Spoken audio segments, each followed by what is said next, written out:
First మనం వచ్చేసి technical and data points గురించి తెలుసుకుందాం. అసలు టెక్నికల్ అంటే ఏంది, అందులో ఏముంటుంది, అసలు ఆ డేటా పాయింట్స్ అంటే ఏంది, ఏం చూస్తాము అందులో, టెక్నికల్లో ఏం చూస్తాము, అసలు ఏమేమి ఉంటాయి అందులో, ఈ మొత్తము మనము తెలుసుకుంటామండి. ఈ టెక్నికల్గా వచ్చేసరికి అండి మనకు టెక్నికల్ వచ్చేసరికి చాలా ఉన్నాయండి. చాలా అంటే చాలా. అచ్చా బయ్యర్స్ ఎక్కడ ఉన్నారు, సెల్లర్స్ ఎక్కడ ఉన్నారు, అది కనుక్కోవడం కూడా ఒక టెక్నికల్ అనాలిసిస్, అంటే గ్రాఫ్ని చూసి. అదేవిధంగా ప్రైజ్ యాక్షన్ అంటే పర్టిక్యులర్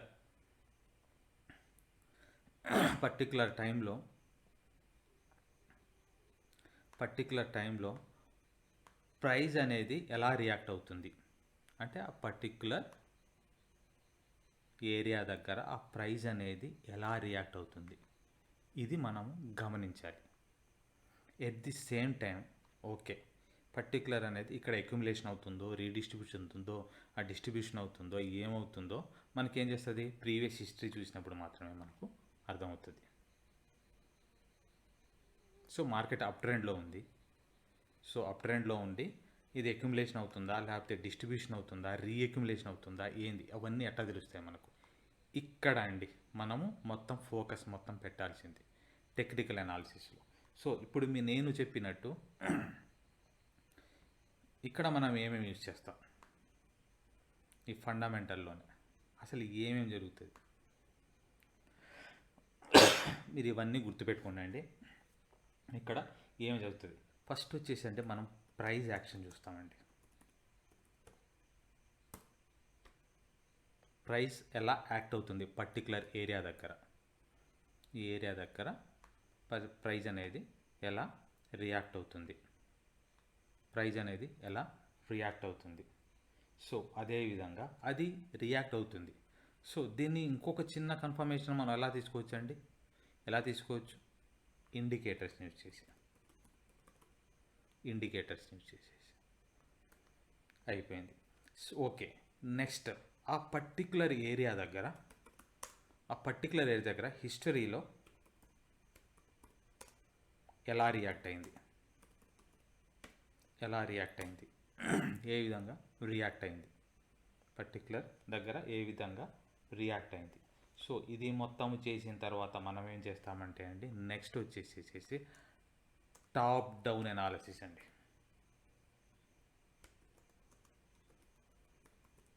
టాప్ డౌన్ అనాలిసిస్ అంటే ఏంటంటే అండి, మనకు 8 hours one day 8 hours 2 minutes 3 minutes graphs అన్నీ చూపెడతా ఉంటాయండి.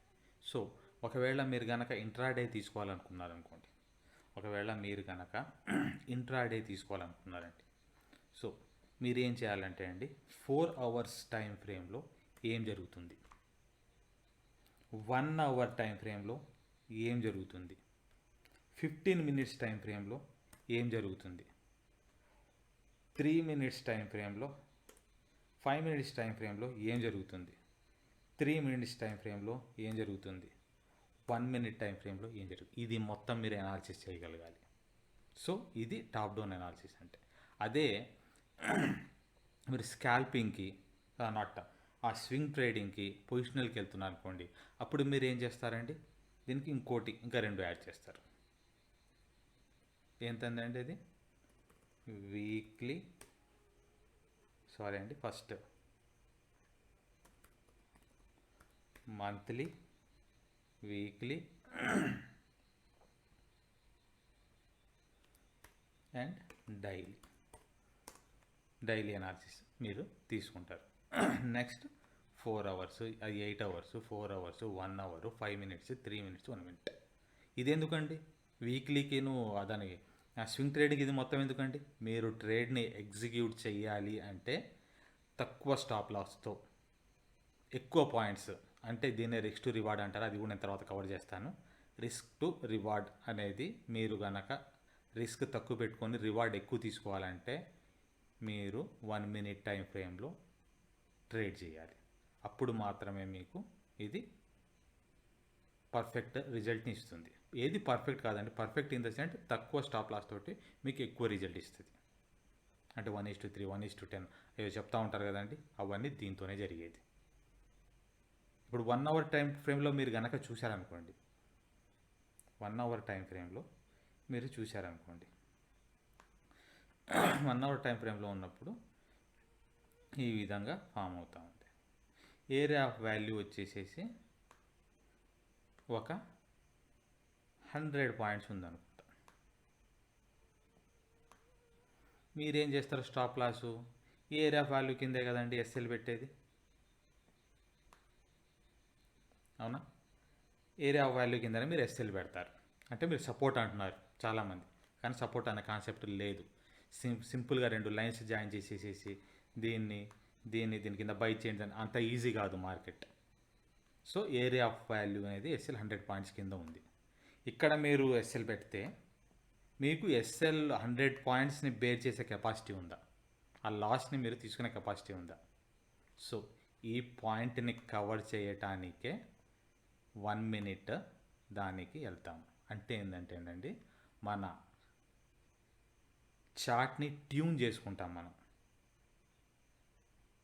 చార్ట్ని మనం ఏం చేస్తామంటే ట్యూన్ చేసుకోవటం అంటే ఏంటంటే మన చార్ట్ని హైయెస్ట్ ఈ విధంగా ఇక్కడ బయర్స్ బయింగ్ తీసుకుంటాం అనుకోండి, హైయెస్ట్ బయర్స్ ఎక్కడ ఉన్నారు అనేది మనం గమనించుకొని ఆ పాయింట్లో పెట్టుకొని ఒక 5 to 10 పాయింట్స్ లేదా 2 to 3 పాయింట్స్ స్టాప్ లాస్ కింద పెట్టేసేసి మనము తీసుకుంటాం. సో ఇదండి మెయిన్ యూజ్. సో ఇది ఎలా చేయాలి ఏంది ఈ మొత్తం నేను ఎలా చేయాలి, మంత్లీ ఎలా చేయాలి, వీక్లీ ఎలా చేయాలి, డైలీ ఎలా చేయాలి, 4 అవర్స్ ఎలా చేయాలి, 1 అవర్ ఎలా చేయాలి, 15 మినిట్స్, 5 మినిట్స్, 3 మినిట్స్ ట్రేడ్ ఎప్పుడు తీసుకుంటాను, ఇది మొత్తం నేను సపరేట్ టాపిక్స్ అండి నేను కవర్ చేస్తాను. వీడియో చాలా లెంగ్తీ ఉంటుందండి, లేకపోతే ఈ వీడియో నేను మల్టిపుల్ పార్ట్స్కి డివైడ్ చేసి పెడతాను. సో కానీ బేర్ చేయండి. సో టాప్ డౌన్ అనాలిసిస్ చేసాము. నెక్స్ట్ ఇక్కడికి వచ్చేద్దామండి. మళ్ళీ ప్రైజ్ యాక్షన్ చేసాము, ఇండికేటర్ చేసాము, ఏరియా హిస్టరీ ఎలా ఉంది, ఎలా రియాక్ట్ అవుతుంది పర్టికులర్ పాయింట్లో, టాప్ డౌన్ అనాలిసిస్ ఏంది.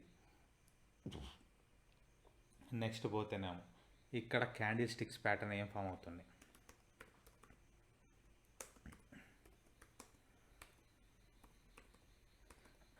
క్యాండిల్ స్టిక్ ఏ విధంగా ఫామ్ అవుతుంది, క్యాండిల్ స్టిక్ ఒకటే కదండి, క్యాండిల్ స్టిక్ ప్యాటర్న్ కూడా ఏ విధంగా ఫామ్ అవుతుంది, candle stick and candle stick patterns ఎలా ఫామ్ అవుతుంది, ఆ ప్యాటర్న్ ఏ విధంగా ఫామ్ అవుతుంది. సో క్యాండిల్ స్టిక్ ఎలా ఫామ్ అవుతుంది ఇన్ ద సెన్స్ ఏంటంటే మనం నేర్చుకున్నప్పుడు చాలామందికి తెలిసి ఉంటుంది. సో ఇక్కడ ఏంటంటే బుల్లిష్ బార్స్ ఏ విధంగా ఉంటాయి, బుల్లిష్ బార్స్ ఏ విధంగా ఉంటాయి, బుల్లిష్ బార్స్ అనేది ఈ విధంగా ఉంటాయి. అదే బేరిష్ బార్స్ ఏ విధంగా ఉంటాయి,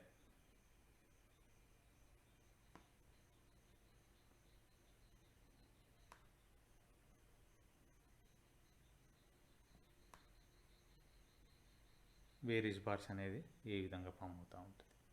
నెక్స్ట్ పోతేనేమో అసలు ఈ హ్యామర్స్ ఏంది, ఏ విధంగా ఈ హ్యామర్స్ ఫామ్ అవుతాయి, ఈ మార్నింగ్ స్టార్స్ ఎట్లా ఫామ్ అవుతాయి, ఎక్కడ ఫామ్ అవ్వాలి, అసలు ఇవి ఎక్కడ ఫామ్ అయితే ఎలిజిబుల్. మీరు అందరూ ఏమనుకుంటూ ఉంటారంటే ఇది ఆ క్యాండిల్ స్టిక్స్ది మొత్తం తెలుసుకున్న తర్వాత ఆ హ్యామర్ ఫామ్ అవ్వగానే బయింగ్కి వెళ్ళిపోతూ ఉంటారు. అసలు హ్యామర్ ఫామ్ అవుతుంది, అసలు ఇవన్నీ ఎక్కడ ఫామ్ అవుతాయి, ఇది ఎలిజిబుల్, అవి మనం చూడం. అవి అబ్జర్వ్ చేయటమే అనలిస్ట్ యొక్క జాబ్ అండి. ఇక్కడ do as a job here, do as a business లాగా మాత్రమే చేయండి. ఇష్టం వచ్చినట్టు చేస్తే ఈ మార్కెట్లో వర్కౌట్ అవ్వదండి, నేను స్ట్రిక్ట్గా చెప్తున్నాను. ఇష్టం వచ్చినట్టు చేస్తే మాత్రం వర్కౌట్ అవ్వదు. ఇది ఫామ్ అవ్వాలంటే కొన్ని రూల్స్ అండ్ రెగ్యులేషన్స్ ఉన్నాయండి. ఆ రూల్స్కి ఎప్పుడైతే మనం లొంగబడి ఇవన్నీ ఫామ్ అవుతాయో అప్పుడు మాత్రమే మనం ట్రేడ్ని తీసుకోవాలి. ఏరియా ఆఫ్ వాల్యూ దగ్గర, సపోజ్ ఏరియా ఆఫ్ వాల్యూ దగ్గర కనుక మీకు కనుక ఇలాంటిది ప్యాటర్న్ ఒకటి ఫామ్ అయింది, హ్యామర్ అనేది ఒకటి ఫామ్ అయింది, తీసుకోవచ్చు ఆ ట్రేడ్, తీసుకోవచ్చు. కానీ దాని యొక్క ఈ టోటల్ రేంజ్ ఎంత ఉంది, ఈ రేంజ్లో ఇది ఎంత రేంజ్ని కవర్ చేస్తుంది, టోటల్ మ్యాథమెటిక్స్ అండి, ఈ రేంజ్ని ఎంత కవర్ చేస్తుంది. నెక్స్ట్ పోతే ఇది ఈ ఏరియా ఆఫ్ వాల్యూలో ప్రీవియస్గా సేమ్ ఇన్స్టెన్స్ జరుగుతున్నాయా లేదా, అంటే రియాక్ట్ అయ్యి పైకి వెళ్ళిపోతుందా లేదా. ఇది ఇప్పుడు మాత్రమే ఫామ్ అయింది ఈ హ్యామర్ అనేది. అప్పుడు మనం ఇమీడియట్గా తీసుకోవచ్చా లేదా, అసలు ఏం చూస్తాం తీసుకోవటానికి. అయితే స్ట్రక్చర్స్ తీసుకుంటామా, ఇండికేటర్స్ తీసుకుంటామా, క్యాండిల్ స్టిక్ ప్యాటర్న్స్ తీసుకుంటామా, లేకపోతే క్యాండిల్ స్టిక్ ఎలా ఫామ్ అవుతుందో ఆ ఏరియాలో చూస్తామా.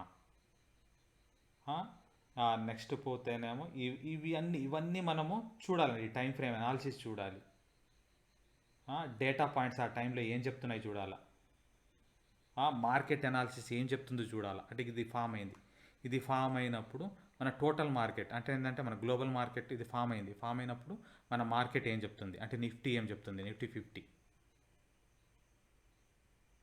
అవి మొత్తం చెప్తున్నప్పుడు మళ్ళీ ఏం చెప్పాలా మనము, నెక్స్ట్ మనం ఏం చేయాలా, ఇది మొత్తం దీంతో పాటు చేయాల్సిన అనాలిసిస్ నేను చెప్తున్నానండి. ఇది ఓన్లీ క్యాండిల్ స్టిక్ తోటి మీరు కంపేర్ చేసుకోవద్దు. దీని మొత్తం నేను దీనికి టాపిక్ ఎడిషన్ చేసుకుంటూ వెళ్ళిపోతూ ఉంటాను, మీరు అర్థం చేసుకోవడానికి ట్రై చేస్తూ ఉండండి. ఓకే, మీకు ఒక షాట్లో అర్థం కాకపోయినా పర్వాలేదు. నేను ఏంటంటే ఈ పార్ట్స్ని నేను ఏం చేస్తానంటే ఈ ఎన్లిస్ట్ యొక్క నేను చెప్పిన ఇవన్నీ వీటన్ని చిన్న చిన్నగా తీసుకొని ఒక్కొక్క దానికి నేను వీడియో పెట్టుకుంటూ తర్వాత చేస్తానండి, ఒక్కొక్క దాని మీద అయితే మీరు ఓవరాల్గా అసలు మార్కెట్లో ఏం జరుగుతుంది, ఆ టర్మినాలజీ ఏందని తెలుసుకోవడానికి మాత్రమే నేను ఇక్కడ మీకు చెప్తున్నాను. దయచేసి అర్థం చేసుకోండి. నెక్స్ట్ ఇది మొత్తము ఫామ్ అయిందండి. సో ఇది మొత్తం ఫామ్ అయిన తర్వాత మన టోటల్ మార్కెట్ ఏం చెప్తుంది, ఇది ఇందులోనే వస్తుందండి. అది కూడా టోటల్ మార్కెట్ అనాలిసిస్. అదే ఎర్లీ మార్నింగ్ మీరు చేస్తున్నారు అనుకోండి, ఎర్లీ మార్నింగ్ ఇది చేస్తున్నారు, ఎర్లీ మార్నింగ్ చేస్తున్నప్పుడు ఏం చెప్తుంది, వరల్డ్ మార్కెట్ ఏం చెప్తుంది, వరల్డ్ మార్కెట్ ఏం చెప్తుంది. ఇది వరల్డ్ మార్కెట్ చేసిన తర్వాత మనం ఏం చేయాలంటే అండి,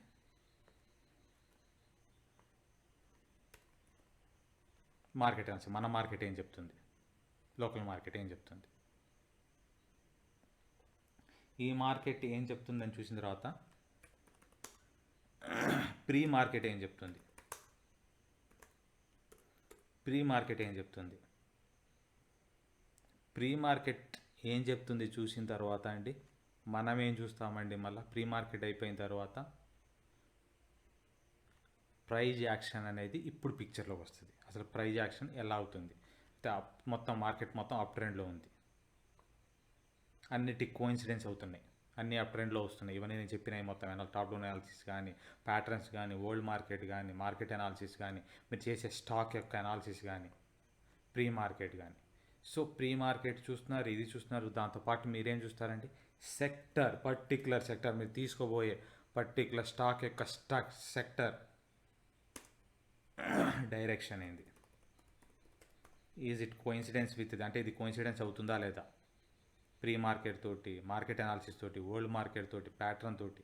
అంటే మీకు ఎన్ని ఎక్కువ మ్యాచ్ అయితే అంత బెనిఫిట్, అంటే అంత ప్రాబబిలిటీ పెరుగుతున్నట్టు మీకు.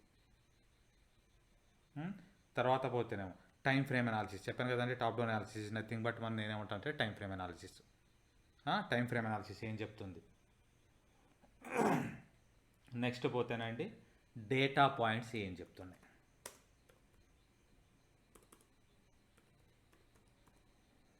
డేటా పాయింట్స్ ఏం చెప్తున్నాయి. అసలు ఈ డేటా పాయింట్స్ అంటే ఏంది, డేటా పాయింట్స్ అంటే ఏంది. ఈ data points is nothing but అండి మనకు ఎన్ఎస్సి వెబ్సైట్లో కొంత డేటా మనకు దొరికిద్దండి. ఆ డేటాని యూజ్ చేసి కూడా మనం కన్ఫర్మేషన్ తీసుకుంటాం, వన్ ఆఫ్ ది కన్ఫర్మేషన్, వీటన్నిటితో పాటు వన్ ఆఫ్ ది కన్ఫర్మేషన్ తీసుకుంటాం. అంటే ఏంది, ఇందులో మనకి ఏమొస్తుంది అంటే అండి percentage of delivery particular chart తీసుకున్నప్పుడు, అంటే ప్రీవియస్ డే, అంటే ప్రీవియస్ 5 days కానీ 1 week కానీ 1 weekలో కానీ ఆ డేటా అనేది డెలివరీ ఏం చెప్తుంది. అంటే ఏందండి డేటా ఏంది, డెలివరీ ఏంది అంటే, ఈ డెలివరీ ఈజ్ నథింగ్ బట్ ఏంటంటే అండి పెద్ద పెద్ద ప్లేయర్స్ ఆర్ రిటైల్ ప్లేయర్స్, పెద్ద పెద్ద ప్లేయర్స్ వీళ్ళు దానికి బయ్యింగ్కి చూస్తున్నారా, సెల్లింగ్కి చూస్తున్నారా? బయ్యింగ్కి చూస్తున్నారు ఈజ్ నథింగ్ బట్ ఏంటంటే అండి, మార్కెట్ అనేది అప్ ట్రెండ్లో ఉండాలి. మార్కెట్లో అప్ ట్రెండ్లో ఉండాలి అంటే ఏంటంటే అండి, డెలివరీ షుడ్ బి ఎక్కువ పర్సెంటేజ్లో ఉండాలి. లాస్ట్ 5 days అంటే 80%, 70% అలా అవుతున్నప్పుడు మాత్రమే మనము వన్ ఆఫ్ ది కన్ఫర్మేషన్ అనేది మనకు వస్తుంది. దీంతోపాటు మనం ఏం చూడాలి, 5 days చూసాం. 5 days చూసిన తర్వాత మనం ఏం చెప్పాలా, ఓపెన్ అంటే ఎవ్రీడే 5 daysలో ఓపెన్ ఎక్కడ అవుతుంది, క్లోజ్ ఎక్కడ అవుతుంది ఆ పర్టికులర్ డేకి. అంటే ఓపెన్ అయినప్పుడు ఓపెన్ కన్నా క్లోజ్ ఎక్కువ ఉందా తక్కువ ఉందా ఆ 5 daysలో యావరేజ్ తీసుకొని మనం చూసుకోవాలి. ఎక్కువ అవుతుంది, ఓకే, ఇది కూడా మనకు ఒక కన్ఫర్మేషన్ వచ్చేసింది. ఇప్పుడు ఇది కూడా మనకు ఒక కన్ఫర్మేషన్ అనేది వచ్చేసింది. సో ఇది మొత్తం అయిపోయిన తర్వాత అండి, ఇది ఒక కన్ఫర్మేషన్ అనేది మనకు వచ్చింది. సో ఇప్పుడు మనం ట్రేడ్ తీసుకోవాలి. ట్రేడ్ తీసుకోవాలంటే మనం ఏమేమి చేయాలి? సో కొంతమందికి అర్థం కాదు, కొంతమంది అర్థం కాకపోవచ్చు. కాకపోతే నేను టర్మినాలజీని అర్థం చేసుకోవడానికి మాత్రమే ట్రై చేయండి. అసలు ఒక ఎనలిస్ట్ ఏ విధంగా ఆలోచిస్తాడు, ఏమేమి చూస్తాడు ఒక ట్రేడ్ని తీసుకునే పోయే ముందు, ఇవి మాత్రమే నేను చెప్తాను. ఇంకా ఇందులో డీటెయిల్ ఎలా అంటే సబ్ టాపిక్స్ చాలా ఉన్నాయండి. అది నేను ఈచ్ అండ్ ఎవ్రీ టాపిక్ నేను తీసుకున్న ప్రైజ్ యాక్షన్ తీసుకున్నప్పుడు దాంట్లో కవర్ చేస్తాను. ఇండికేటర్స్ తీసుకున్నప్పుడు నేను కవర్ చేస్తాను. సో ఇది చేసినప్పుడు మనకు ఈ సపోర్ట్ అనేది ఇండికేటర్స్కి ఎట్లా తీసుకుంటుంది, సపోర్ట్ ఏంది, ఇండికేటర్స్ తీసుకోవడం ఇక్కడే. సపోర్ట్ ఇండికేటర్స్కి ఎలా పెరుగుతుంది మార్కెట్, అది 20 మూవింగ్ యావరేజ్కి సపోర్ట్ చేస్తుందా, 50 మూవింగ్ పీరియడ్ యావరేజ్కి సపోర్ట్ చేస్తుందా, లేకపోతే 200 మూవింగ్ యావరేజ్కి మూవింగ్ యావరేజ్కి ఇది సపోర్ట్ చేస్తుందా ఆ టైంలో. ఇది కూడా మనము అర్థం చేసుకోవాలండి. సో ఇప్పుడు డేటా పాయింట్స్ వచ్చేసి ఇవ్వండి. మనం ఏం యూజ్ చేస్తూ ఉంటామండి, ఇండికేటర్స్ యూజ్ చేసేసి, ఇండికేటర్స్ టాపిక్ వచ్చింది కాబట్టి చిన్న ఒక టచ్ ఇస్తానండి దానిపైన. ఇండికేటర్స్ వచ్చిన తర్వాత మనం ఏం చేస్తూ ఉంటామండి, దాంట్లో మళ్ళీ ఏం చేస్తాము, మూవింగ్ యావరేజెస్ అని చెప్పేసి, నెక్స్ట్ పోతేనేమో ఆర్ఎస్ఐ అని చెప్పేసి స్ట్రెంగ్త్ని చూపెడతా ఉంటుంది. నెక్స్ట్ పోతేనేమో వాల్యూమ్ ఏం చెప్తుంది పర్టికులర్ టైంలో. తర్వాత పోతేనేమో రేంజ్ ఏంది, మార్కెట్ రేంజ్ ఏంది, అసలు మార్కెట్ రేంజ్ ఏంది మీద స్ట్రక్చర్ అండి. దానికి మనం ఏం చేస్తామంటే ఏటీఆర్ అనే ఒక ఇండికేటర్ ఉంది, దాన్ని బట్టి మనము దాన్ని ఒక కన్ఫర్మేషన్ ఇస్తాం. నెక్స్ట్ పోతేనేమో ఎంఏసిడి అని చెప్తుంది. ఇవన్నీ నేను యూజ్ చేయనండి. మామూలుగా మీరు చేయాలి, ఈ ఇండికేటర్స్తో చేయాలి అనుకున్నప్పుడు ఈ మొత్తము కోఇన్సిడెన్స్ అవ్వాలి. అంటే ఏంటంటే ఈ మొత్తం ఒక 30 పైకి రావాలి. ఈ మొత్తము ఎంత, ఇప్పుడు నేను చెప్పిన ఒక 10 12 చెప్పుకుంటాను. ఆ 10 12లో మీకు 9 10 కరెక్ట్ అయినప్పుడు మాత్రమే ట్రేడ్ తీసుకోండి. 10 మినిమం కరెక్ట్ అవ్వాలి, అప్పుడు మాత్రమే ట్రేడ్కి ఎలిజిబుల్. అంటే ప్రాబబిలిటీ దానికి ఎక్కువ ఉన్నప్పుడు. 12కి 12 అయితే ఇంకా ప్రాబ్లం లేదు. అంటే ఇంకా ప్రాబబిలిటీ దాన్ని ఓ 60% ఉన్న ప్రాబిలిటీ 70%. ఏది 100% కాదు, ఏది 100% కాదు. ఇవన్నీ తెలుసుకున్న తర్వాత మనం ఏం చేస్తాము, ట్రేడ్ తీసుకోవాలా లేదా అని చెప్పేసి చూస్తాం. సో ఇదొకటేనా, కాదు.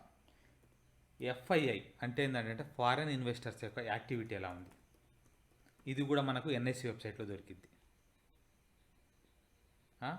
తర్వాత డిఐఐ యాక్టివిటీ అంటే ఏంటంటే వీళ్ళ ఇక్కడ బయర్స్ ఉన్నారా, సెల్లర్స్ ఉన్నారా ఫారెన్ ఇన్వెస్టర్స్లో లాస్ట్ డే తోటి మనకి హిస్టరీ డేటా మొత్తం ఎన్ఎస్సి వెబ్సైట్లో దొరికింది. అది మొత్తం క్యాప్చర్ చేసేసి మనం ఒక ఎక్సెల్లో పెట్టుకోవాలి.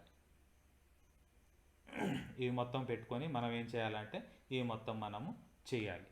ఈ మొత్తం చేసిన తర్వాత ఇప్పుడు అది అప్ ట్రెండ్లో అవుతుంది. అప్ ట్రెండ్లో అవుతున్నప్పుడు మళ్ళీ ఏంది, అది స్ట్రాంగ్గా మూవ్ అవుతుందా, లేకపోతే అది మూమెంటం కాలా, అది మూమెంటంలో మూవ్ అవుతుందా, హిస్టరీతో మ్యాచ్. అంటే ఏంటంటే 45 degrees తోటి మీకు అది మూవ్ అవుతుందా, నేను చెప్తున్నాను మామూలుగా 90 degreesతో మూవ్ అవుతుందా అర్థం అవడానికి, డిగ్రీస్తో మూవ్ అవుతుందా. 45 degrees అంటే ఏంటంటే కాల్ ఏదైనా కూడా ఈ విధంగా మూవ్ అయిపోయింది. అంటే 90 degrees సడన్గా ఇట్లా మూవ్ అయిపోయింది 90 degreesలో. ఇది దీని యొక్క ఛాన్సెస్ పడిపోవడానికి ఛాన్సెస్ ఎక్కువ ఉంటాయండి. అంటిల్ అండ్ అన్లెస్ మనకు ఇక్కడ అక్యుములేషన్ కానీ రీఅక్యుములేషన్ అంతా జరిగేంత వరకు, అది జరిగినప్పుడు మాత్రం అది పైకి వెళ్తుంది అని చెప్పేసి మనము కన్ఫర్మేషన్ ఇవ్వగలం. అంటే ఏంటంటే అక్యుములేషన్ రీఅక్యుములేషన్ అంటే ఇక్కడ మనం యొక్క ప్రైజ్ అనేది ఎలా యాక్ట్ అవుతుంది అంటే price action is nothing but particular పాయింట్లో పర్టికులర్ దాన్ని ఏమంటారు వాల్యూ దగ్గర ప్రైజ్ అనేది ఎలా యాక్ట్ అవటమే ఆ, ఇక అవటాన్ని మనం ఏం చేస్తామంటే ప్రైజ్ యాక్షన్ అని అంటాం అనమాట. సో ఇక్కడ ఏ విధంగా యాక్ట్ అవుతుంది, ఈ విధంగా ఉన్నప్పుడు జనరల్గా ఫాస్ట్గా పోయినప్పుడు ఎవరు ట్రేడ్స్ తీసుకోవద్దండి దయచేసి. ఎందుకంటే ఇవి ఆల్రెడీ అయిపోయిన తర్వాత మీరు ఎక్కడైతే ఇక్కడ ఎంటర్ చేద్దాం అనుకున్నా కూడా మీరు ఎంటర్ చేసే లోపల మార్కెట్ వాల్యూ ఆల్మోస్ట్ పీక్స్కి వెళ్ళిపోయి ఉంటుంది. మీరు ఇందులో 90 to 99% లాస్ తీసుకోవడానికి ఆస్కారం ఉంటుంది. సో ఈ మూమెంటం కాల్స్ ఎలా తీసుకోవాలి అనేది కూడా సపరేట్ టాపిక్ అండి, అది కూడా నేను కవర్ చేస్తాను ఎలా చేయాలి ఏందనేది. ఇది చాలా ఎక్స్పీరియన్స్డ్ పర్సన్స్ మాత్రమే చేయాలి ఇది. కొత్తగా మార్కెట్లో వచ్చిన వాళ్ళు మాత్రం దయచేసి ఇది చేయకూడదు. ఇప్పుడు గూగుల్లో వెతికేసి యూట్యూబ్లో వెతికేసి మనం చేద్దాం కుదరదండి. ఈ ఫండమెంటల్స్ మీరు స్ట్రాంగ్ అయినప్పుడు, ఇంత అనాలిసిస్ చేసినప్పుడు మాత్రమే మీరు దానికి ఎలిజిబుల్. అంటే ఏంటంటే మీకు హయ్యర్ లెవెల్లో డేటా అంటే హై ట్రేమ్ ఫ్రేమ్స్లో, అంటే హై ట్రేమ్ ఫ్రేమ్స్ ఇస్ నథింగ్ బట్ ఏంటంటే స్లోగా రన్ అవుతుంది. అంటే మనకు అర్థం చేసుకోవటానికి ఆ ప్రైస్ ప్యాటర్న్ కానీ ప్రైస్ యాక్షన్ కానీ నెక్స్ట్ పోతున్న ఎనాలిసిస్ చేయడానికి టైం ఎక్కువ దొరికిద్ది. అది లోవర్ టైం ఫ్రేమ్లో మనకు అంత ఉండదు కదండి. మనం ఏం చేస్తాము, ఎమ్మటే తీసేసుకోవడానికి ట్రై చేస్తూ ఉంటాం. సో ఈ యాక్టివిటీ ఇది మొత్తం ఏంది, అసలు ఇవన్నీ ఎట్లా జరుగుతుంది, ఇది మొత్తం మనము చూస్తామండి. సో ఇది మొత్తం అయిపోయిన తర్వాత ఇప్పుడు మనం ఏ టైంలో చేస్తున్నాం మోస్ట్ ఇంపార్టెంట్ అండి. ఈ మొత్తం ఫామ్ అయ్యి టైం వచ్చేసి ఆఫ్టర్నూన్ 2 o'clock 1 o'clock ఆ టైంలో ఫామ్ అయింది అనుకోండి, దెర్ ఈజ్ నో యూజ్, అసలు మీరు అది చేయకూడదు అది. ఎందుకంటే మార్కెట్లో లిక్విడిటీ ఉండదు. అంటే బయ్యర్స్ కానీ సెలర్స్ కానీ ఏముంటారు ఆ టైంలో, బ్రేక్ టైంలో ఏదో ఒకటి అంత ఇంట్రాడే వాళ్ళు వీళ్ళంతా ఏం చేస్తారంటే చేయాల్సింది చేసేసి పక్కకి వెళ్ళిపోయి ఉంటారు. సో దయచేసి టైం కూడా ఎర్లీ మార్నింగ్స్ అంటే ఏంటంటే 9:15కి మనకు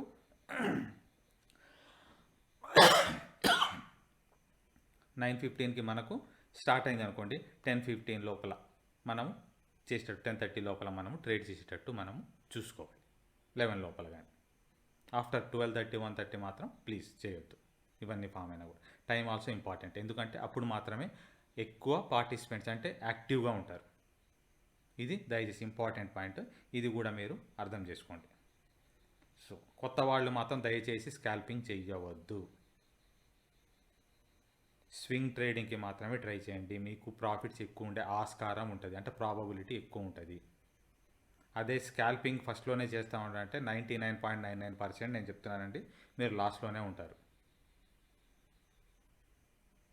సో ఇది అయిపోయింది ఫ్రెండ్స్. సో మనం ఏం చేసాం, ఇప్పుడు టైం ఏ టైంలో తీసుకుంటాము ఏంది ఈ మొత్తం అయిపోయింది. టైం మంచి టైంలో మార్నింగ్ తీసుకుంటామండి, 9:30కో 9:40కో 9:45కో మనకి ఇవన్నీ మనం అనుకున్నవి మొత్తము కరెక్ట్గానే వస్తున్నాయి. ఇందులో మోస్ట్ ఆఫ్ ది అంటే ఏంటంటే ఇప్పుడు 10:15 అని చెప్పాను, 10:12 చెప్పాను, 10:12లో మనకు వచ్చేసి ఒక 10-11 మంచిగా మ్యాచ్ అవుతున్నాయండి, తీసుకోవచ్చు అట ఇది మొత్తం అని చెప్పేసి చూడాలి. సో పర్టికులర్ స్టాక్ని వచ్చేసి మీరు సెలెక్ట్ చేశారు, ఏదో ఒక stock some XYZ stock selection అనేది జరిగింది. XYZ స్టాక్ సెలెక్షన్ అనేది మీకు జరిగిపోయింది ఇక్కడ. సో XYZ స్టాక్ సెలెక్షన్ అనేది జరిగిపోయిన తర్వాత ఇప్పుడు మనము చేయాల్సిన ఎనాలిసిస్ ఏంది, ఇవన్నీ చూసాము. వరల్డ్ మార్కెట్ చూసాము, లోకల్ మార్కెట్ చూసాము, higher time frame to lower frame చూసాము. నెక్స్ట్ పోతేనేమో డెలివరీ పర్సంటేజ్ చూసాము, అంటే ఎక్కువ 5 daysలో ఎలా ఉంది, ఎలా మూవ్ అవుతుంది అనేసి. డైరెక్షన్ ఆఫ్ ది మార్కెట్ మనకు తెలిసింది. ఆ సెక్టర్ కూడా సేమ్ రియాక్ట్ అవుతుంది. లేదా మెటల్ అయితే మెటల్, రియాలిటీ అయితే రియాలిటీ, నెక్స్ట్ పోతేనేమో మనకు బ్యాంకింగ్ అయితే బ్యాంకింగ్, ఫైనాన్స్ ఇవన్నీ ఒకే దాంట్లోకి వస్తాయి. బ్యాంకింగ్ ఫైనాన్స్ సెక్టర్ అయితే ఫైనాన్స్ మంచి పర్టికులర్ స్టాక్ సెలెక్ట్ చేసింది. సో ఈ మొత్తం మ్యాచ్ అవుతున్నాయి, టెక్నికల్ ఇండికేటర్స్తో మ్యాచ్ అవుతున్నాయి, దీంతో మ్యాచ్ అవుతున్నాయి. అంతే సరిపోద్దా మ్యాచ్? లేదు, సరిపోదు. మళ్ళీ ఏం చేయాలి, మీరు క్యాష్లోనే చూస్తున్నారు కాబట్టి, సో క్యాష్లో ఆల్మోస్ట్ అలా క్యాష్ మార్కెట్లో కూడా ఎలా మూవ్ అవుతుంది. సో క్యాష్ మార్కెట్లోనే చూసి సరిపోద్దా? లేదండి.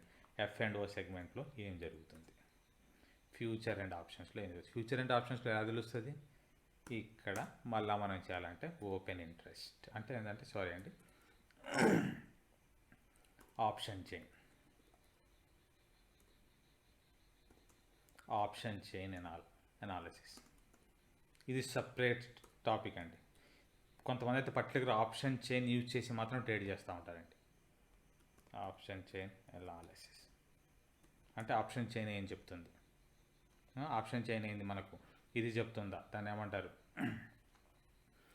ఓపెన్ ఇంట్రెస్ట్ అంటే ఏంటంటే చాలామంది ఇంట్రెస్టెడ్ చూపెడుతున్నారు. దేనికి? బయింగ్ ఇంట్రెస్ట్ చూపెడుతున్నారా, సెల్లింగ్ ఇంట్రెస్ట్ చూపెడుతున్నారా? ఇది హై, దాన్ని ఏమంటారు? ఎప్పుడు వరకు హైయింగ్ వాళ్ళు ఇంట్రెస్ట్ చూపెడుతున్నారు, అంటే ఏ వాల్యూ వరకు వాళ్ళు చూపెడుతున్నారు? పర్టికులర్ షాప్ 23 రూపీస్ అనుకున్నాం ఇందాక చెప్పినట్టు, అంటే 25 రూపీస్ వరకు మాత్రమే వాళ్ళు చూపెడుతున్నారా? 25 తర్వాత వాళ్ళకి మనకు బయర్స్ లేరా? 25 తర్వాత సెల్లర్స్ యాక్టివేట్ అవుతున్నారా? లేకపోతే ఏంది, బయర్స్ యాక్టివేట్ ఎక్కువ ఉందా, పార్టిసిపేషన్ ఎక్కువ ఉందా? అది మొత్తం open interest, change of open interest అవి మొత్తం తెలుసుకున్న తర్వాతనే మనకు ఈ కాన్సెప్ట్ అనేది అర్థమైంది. Not only open interest change of open interest అండి. అందులో ఆప్షన్ చైన్ ఓపెన్ చేస్తే మనకు చాలా ఉంటాయి, చాలా ఫీల్డ్స్ ఉంటాయి. ఐవి అని చెప్పేసి, ఇంప్లైడ్ వాలటిలిటీ అని చెప్పేసి, ఇవన్నీ మనం చూడాలి. వాల్యూమ్ అని చెప్పేసి, ఇవన్నీ అందులో మనకు ఉంటాయి. ఇవన్నీ అనాలిసిస్ మీరు చేయగలగాలి. సో అది ఆప్షన్ చైన్ యొక్క అనాలిసిస్. ఇది మొత్తం చేసిన తర్వాత మీరు ఒక డెసిషన్కి వస్తారనమాట. సో అది ఫ్రెండ్స్, ఈ విధంగా అనాలిసిస్ చేయగలిగితేనే అనలిస్ట్ అవుతాడు. సో ఇది టోటల్ కాదు ఫ్రెండ్స్, ఇప్పుడు దాకా నేను చెప్పింది ఓన్లీ 100లో లెస్ దాన్ 1% మాత్రమే నేను మీకు చెప్పింది. సో ఇంతమంది యాక్టివిటీ, ఇన్ని ఇండికేటర్స్ యాక్టివిటీ మనం చూసిన తర్వాత మాత్రమే మనము ఒక డెసిషన్కి వస్తాం, ఎవరైనా రావాల్సింది. సో ఇంత మీరు నేర్చుకోవాలి అంటే మీరు ఏ విధంగా కష్టపడాలో మీరు అర్థం చేసుకోండి. 1% నేర్చుకోవడానికి మీరు ఎంత కష్టపడాలో అర్థం చేసుకోండి మార్కెట్లో ఉండటానికి. దయచేసి బ్లైండ్గా చేయొద్దు. ఈ ఎమోషన్స్ అవన్నీ క్యారీ అవ్వటం, మనీ ఎక్కువ పెట్టడం, ఇవన్నీ ఎప్పుడు తగ్గుతాయి అంటే ప్రాపర్గా సబ్జెక్ట్ తెలుసుకున్నప్పుడు మాత్రమే. మీ ఎమోషన్ మీ మీద ఇంపాక్ట్ కాదు. మీరు ఎందుకంటే ఎనాలిసిస్ పైన మీది ఫోకస్ ఎక్కువ ఉంటుంది, ఎమోషన్స్ పైన ఉండదు. సబ్జెక్ట్ నేర్చుకోవటం వల్ల వచ్చే బెనిఫిట్ ఇది. సబ్జెక్ట్ నేర్చుకున్నారనుకోండి, మీరు ఎనాలిసిస్ పైన ఫోకస్ పెడతారు, అంటే దృష్టి పెడతారు. ట్రేడ్ తీసుకోవటం అమ్మటం వీటి మీద పెట్టరు. ఈ ఎనాలిసిస్ మంది పక్కా ఉంది, సో ఇది గ్యారంటీ వెళ్తుంది, వెళ్ళే ఆస్కారం ప్రాబబిలిటీ ఎక్కువ ఉంది అని మీ మనసులో ఫిక్స్ అయిపోతారు. ఎందుకు ఫిక్స్ అవుతారు? మీకు సబ్జెక్ట్ తెలుసు కాబట్టి, ప్రతి మూమెంట్లో ఏం జరిగిద్దో మీకు తెలుసు కాబట్టి, అక్కడ నుంచి ఫాలో అయింది, అది మీకు ముందే తెలిసిపోద్ది సబ్జెక్ట్ నేర్చుకోవటం వలన. సబ్జెక్ట్ నేర్చుకోకపోతే ఏమవుతుంది? ఏం అర్థం కాదు. కింద కొద్దిగా 1 రూపీ కింద పడ్డా పడిపోతుందని తీసి పడేస్తాం. అది 1 రూపీ 1.5 రూపీ కింద పడిపోయి 10 రూపీస్ పైకి వెళ్ళిపోద్ది. ఆ మూమెంట్ని లాస్ అయిపోతారు. ఒకసారి పైకి వెళ్ళిపోద్ది, టాప్ దగ్గరికి వెళ్ళేసి మీరేం చేస్తారు? పెరిగిద్ది ఎక్కడి నుంచి అని చెప్పి అక్కడ ఏం చేస్తారు? బై చేస్తారు. అక్కడ నుంచి కింద పడుతుంది, మీరేం చేస్తారు? వెయిట్ చేస్తూ ఉంటారు పాయింట్కి వచ్చేంతారు. అప్పుడులాగా మేము ఉన్న డబ్బులు మొత్తం ఇదైపోతాయి. ఈ సబ్జెక్ట్ మొత్తం నేర్చుకోవటం వల్ల మీకేమవుతుంది? రిస్క్ టు రివార్డ్ అనేది కాన్సెప్ట్ అనేది మీకు అర్థమైంది. Risk to reward is nothing but ఏం లేదండి, మీ దగ్గర 1 లక్ష రూపాయలు 1 lakh మనీ ఉంది. 1 lakh మనీ ఉంది.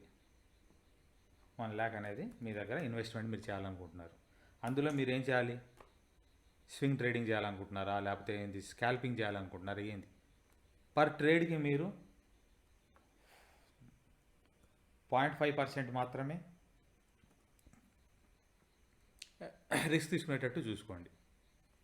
అంటే ఏంటంటే 500 రూపీస్ మాత్రమే. 500కి రిస్క్ తగ్గేటట్టు మాత్రమే మీరు తీసుకోండి. అంటే ప్రాపర్గా 500కి వచ్చేటట్టు మాత్రం స్టాప్ లాస్ని పెట్టుకోవాలి. అంటే మీరు ఎంత వాల్యూమ్ తీసుకోవాలో అర్థం చేసుకోండి. ఎన్ని స్టాక్స్ తీసుకోవాలి, ఎంత క్వాంటిటీ తీసుకోవాలి, ఎంత క్వాంటిటీ తీసుకుంటే నా స్టాప్ లాస్కి, నా ప్రాపర్ స్టాప్ లాస్కి ఈ 500 అనేది మ్యాచ్ అయింది. అది మొత్తం మ్యాథమెటికల్ క్యాలిక్యులేషన్. ఆ క్యాలిక్యులేషన్ మొత్తం మీరు తీసుకోవాలి. లేదా ఇక మ్యాక్సిమం లేదంటే కొద్దిగా రిస్క్ ఇస్తున్నాం, 1% అంటే 1000 to 1200 రూపీస్ రిస్క్ తీసుకోండి. లాస్ అయింది ఒకరోజు 500 పర్ ట్రేడ్ తీసుకున్నారు, 2 ట్రేడ్లు తీసుకున్నారు, 3 ట్రేడ్లు తీసుకున్నారు, 1500 లాస్ అయింది. ఆ రోజు ఆపేసేయండి. లేదు 500 రూపీస్ తీసుకున్నారు, 2000 వచ్చింది అంటే మీరు ఏందండి 3%, 4% మీరు అప్లో ఉన్నట్టు. సో మీరు ₹1,00,000 ఉంటే మాత్రం చేయాల్సింది స్ట్రిక్ట్గా చెప్తున్నానండి 500, 1000, 1000, 1200, 1500 రేంజ్లో మాత్రమే మీరు రిస్క్ని పెట్టుకోండి పర్ డేకి. ఎందుకు ఫాలో అవ్వాలి? ఎందుకు ఫాలో అవ్వాలంటే ఇది game of probability. Stock market అనేది ప్రాబబిలిటీ గేమ్. గేమ్ అనే వర్డ్ యూజ్ చేయడం చాలా తప్పు, కానీ నేను యూజ్ చేస్తున్నాను అర్థం అవ్వడానికి. 15 అంటే గేమ్ ఆఫ్ ప్రాబబిలిటీ. ఇది అంటే ఏంటంటే ఒక ₹1 కాయిన్ని కనుక మీరు తీసుకొని వేసారనుకోండి, ₹1 కాయిన్ని మీరు ₹1 కాయిన్ని కనుక మీరు వేసారనుకోండి, హెడ్ అండ్ ట్రైల్స్గా ₹1 కాయిన్ని ₹1 కాయిన్ని మీరు చేశారనుకోండి, మనం ఏం చేస్తాము 62 అంటే 55% లేదా 45% మనకు ఫేవర్గా వచ్చే ఆస్కారం ఉంటుంది.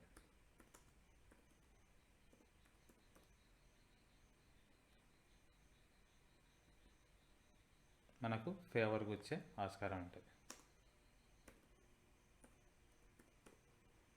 మిగతా 55% లాస్ అయ్యే ఆస్కారం కూడా ఉంటుంది. ఎప్పుడు ఇది? మీరు ఒక స్ట్రాటజీకి స్టిక్ అయినప్పుడు మాత్రమే. ఇప్పుడు ఆ కాయిన్ని ఫ్లిప్ చేశారు, ₹1ని 100 టైమ్స్ ఫ్లిప్ చేశారు, పైకి వేశారు అంటే హెడ్ అండ్ ట్రైల్ చేశారు. హెడ్ అండ్ ట్రైల్ చేసి మీ ట్రైల్ మీదే స్టిక్ అయి ఉండండి. చేసి చూడండి, కావాలంటే 45 టైమ్స్ మీరు విన్ అవడానికి ఛాన్సెస్ ఉంటుంది. సైకాలజీ అండి ఇది మొత్తం. అంటే ఏంటంటే 45 టైమ్స్ మీరు ఇదే 55 టైమ్స్ లాస్ట్లో కాదు. 45 టైమ్స్ చేసినప్పుడు మీరు వచ్చినప్పుడల్లా ₹1కి ₹3, ₹2, ₹3, ₹5 అట్లా తీసుకుంటారు. అలా 45 ఇంటూ ₹3, ₹2 తీసుకోండి, ₹90, ₹3 తీసుకోండి, 45 మీ ₹55 పోతున్నాయి. కానీ వచ్చేది ఎంత ఒకసారి చూడండి. సో ఇదే రిస్క్ టు రివార్డ్. ₹1,00,000 తీసుకొచ్చేసి 10% వస్తుంది వన్ డేలో, 15% వస్తుంది, 5% వస్తుంది, 20% వస్తుంది, 30% తీసేద్దాం ₹1,00,000 పెట్టేసేసి. ఇది కాదండి ఈ గేమ్. మీరు ఈ గేమ్లో ఎన్ని ఎక్కువసార్లు గేమ్ ఆడితే, ఎన్ని ఎక్కువసార్లు మీరు స్టాక్ తీసుకొని ఎంత ఆ రిస్క్ మీరు మేనేజ్ చేసుకుంటూ వస్తే మీకు అంత బెనిఫిట్ ఉంటుంది, అంత అర్థమవడానికి ఆస్కారం ఉంటుంది, అంత నేర్చుకోవడానికి మీకు ఆస్కారం ఉంటుంది. దయచేసి ఈ పాయింట్ని అర్థం చేసుకోండి. ఎవరైనా న్యూ ట్రేడర్స్ ఉంటే ₹1,00,000కి మాత్రం అందరూ ఏం చెప్తారంటే 2.5%, 6% అంటారు. కాదండి, 5% తీసుకున్నారు అనుకోండి మీకు 20 టైమ్స్ మాత్రమే వస్తుంది. అదే 1% తీసుకున్నారనుకోండి 100 టైమ్స్ చేస్తారు. మీరు ఎన్ని టైమ్స్ చేస్తారు, లాభం మీకు ఎంత బల్క్లో ఎంత పెద్దగా వచ్చిందని కాదండి, ఎన్ని టైమ్స్ ఎక్కువ టైమ్స్ మీరు లాభం అనేది అంటే ప్రాఫిట్లో ఉన్నారనేది చూడాలండి. తీసుకున్నప్పుడు మీరు ఈ పాయింట్స్ అన్నిటికీ మీకు అబైడ్ అయి ఉన్నారు అంటే ఈ పాయింట్స్ అన్నిటికీ మీరు లొంగబడి ఉన్నారు లేదా, చేసేటప్పుడు ఇవన్నీ ఫాలో అవుతున్నారు లేదా, 1:3 తీసుకుంటున్నారు లేదా. అంటే 1:3 తీసుకోవటం అంటే పెట్టంగానే రాదండి. అది 1:3కి రీచ్ అయ్యే స్టాక్ని మనం తీసుకుంటున్నామా లేదా, ఆ పాయింట్లో మనము ట్రేడ్ అనేది చేస్తున్నామా లేదా, 1:3కి రీచ్ అయ్యే ట్రేడ్ని మనం చేస్తున్నామా లేదా, అంటే ఆ స్ట్రక్చర్కి మనము చేస్తున్నామా లేదా అనేది ఇంపార్టెంట్ అండి ఇక్కడ.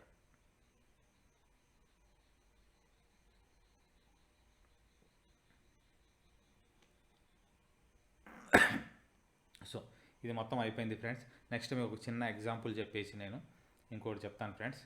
ఎవరైనా స్క్రీన్ షాట్స్ లేకపోతే స్క్రీన్ షాట్స్ తీసుకోండి ఫ్రెండ్స్.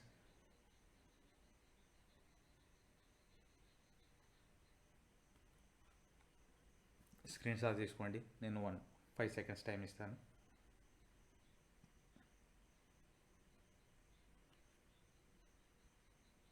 సో ఇంకా ఇవి కాదండి చేయాల్సినవి, ఇంకా చాలా ఉంది. పర్సంటేజ్ డెలివరీ అనేవి చెప్పాను కదండి. ఫస్ట్ 5 డేస్ అంటే ముందు నైటే మీరు డేటాని ప్రిపేర్ అయ్యి పెట్టుకుంటారనమాట. అంటే మీ లిస్ట్లో, వాచ్ లిస్ట్లో పెట్టుకుంటారనమాట. డేటాని పెట్టుకుంటారు, ఎట్ ది టైం వాచ్ లిస్ట్లో వచ్చేసి స్టాక్స్ని పెట్టుకుంటారు. మీకు ఎప్పుడైతే ఆపర్చునిటీ వస్తుందో అప్పుడు మాత్రమే మనము తెలుసుకుంటాము. సో నెక్స్ట్ నేను చెప్పబోయే టాపిక్ ఏంటంటే ఫ్రెండ్స్, ఇండికేటర్స్ గురించి ఒక స్మాల్ ఇన్ఫర్మేషన్ అనేది ఇస్తాను ఫ్రెండ్స్. సో దట్ మీకు ఒక అవగాహన వస్తుంది ఇండికేటర్స్, ఎందుకు నేను ఇండికేటర్స్ని బేస్ చేసుకొని బ్లైండ్గా ట్రేడ్ చేయొద్దు అంటున్నాను అనేది మీకు ఒక అవగాహన వస్తుంది అనమాట. సో సేవ్ చేశారనుకుంటున్నాను ఫ్రెండ్స్.